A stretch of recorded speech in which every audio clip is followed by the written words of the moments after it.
Beneath the lantern sky. In the heart of Hoi An, a small ancient town in Vietnam lit by thousands of silk lanterns, lived a young woman named Lin. She ran a quaint little bookstore her grandmother had left her, nestled in an alleyway that smelled of old paper, jasmine tea, and ocean wind. Lin was quiet, often choosing the company of books over people. To her, love was something that belonged on the pages of novels, not in real life.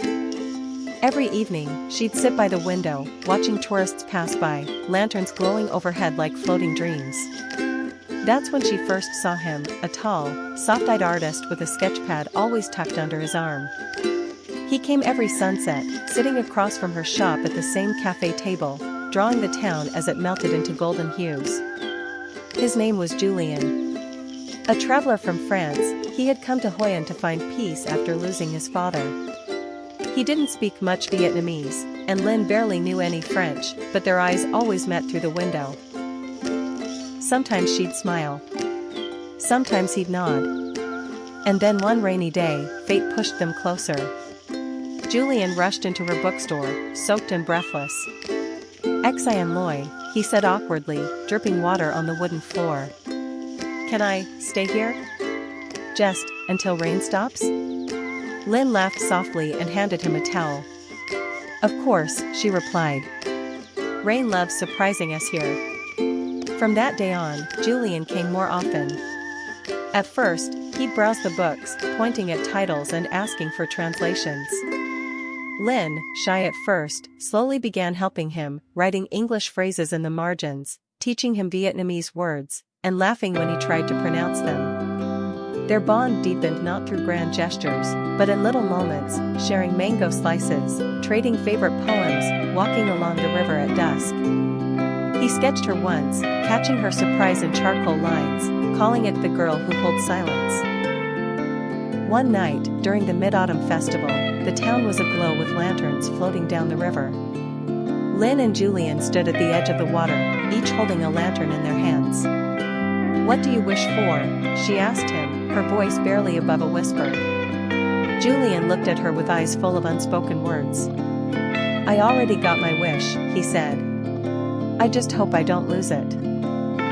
Her breath caught, and under the lantern-lit sky, he kissed her. But time, as always, moved forward. Julien's visa was expiring. He had to return to France. They sat on her shop's rooftop the night before he left, wrapped in a shared blanket, hearts heavier than the humid air. "I don't want goodbye," she said, tears in her eyes. "Then don't say it," he replied. "Say see you soon." And he was gone. Months passed. Lin wrote letters she never sent. She painted the window pane with little sketches like Julien used to draw. But she waited. Then, one autumn afternoon, as golden light poured into the bookstore, the bell above the door chimed. Lin looked up, and there he was.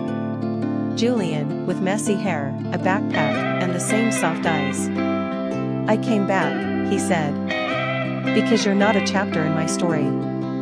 You're the whole book." She ran into his arms, laughing and crying all at once.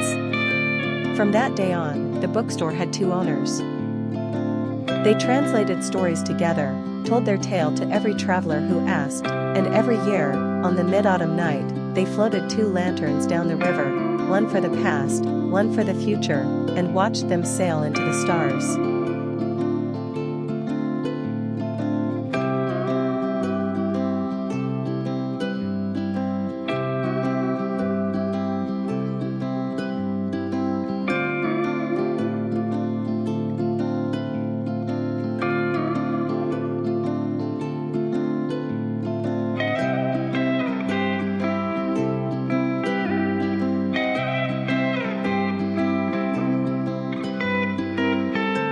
The Bridge Between Us. In the heart of Florence, Italy, where cobblestone streets met the whispering river Arno, lived a young artist named Elena. She worked in a small gallery nestled near the Ponte Vecchio, painting portraits and landscapes that captured the soul of the city. Every morning, she would sit by her window, sipping espresso, sketching the same bridge that had stood for centuries, a symbol of history, of connection, of silent promises. One rainy autumn afternoon, a stranger walked into her gallery. He was tall, with dark hair damp from the drizzle, wearing a navy coat and carrying a worn leather journal. His name was Lucas, a writer from New York, chasing the ghosts of inspiration. He had heard of her artwork through a travel blog and decided to visit. Elena looked up from her canvas and smiled softly. "Looking for something?" she asked. Lucas hesitated. "Maybe a reason to stay." What began as a shared appreciation for art and literature turned into late-night conversations about poetry, weekend strolls along the Arno, and quiet dinners under strings of lights in the old quarter. Elena would read aloud passages from Italian novels while Lucas scribbled down verses inspired by her voice. She painted him once, his eyes focused on his journal, lips slightly parted in thought, and hung the canvas in the corner of the gallery. He never noticed until weeks later. Their love blossomed like the roses in the Boboli gardens in spring. But life, like art, is often shadowed with contrast. Lucas received an offer to publish his first novel back in New York. It was everything he had worked for, but it meant leaving Florence and Elena. They spent their last evening together on the Ponte Vecchio. The city lights shimmered on the river like candle flames, and the sound of a street violinist echoed in the air. "I don't want this to end," Elena whispered, her fingers laced with his. "It won't," Lucas said, pressing a kiss to her forehead. "Bridges exist to bring people back together." And so he left, with promises written in postcards, emails that read like poetry, and memories tucked between the pages of his manuscript. Months passed. Seasons changed. Elena painted more than ever, but every canvas held hints of him, a shadow, a shade of blue, a curve of his smile.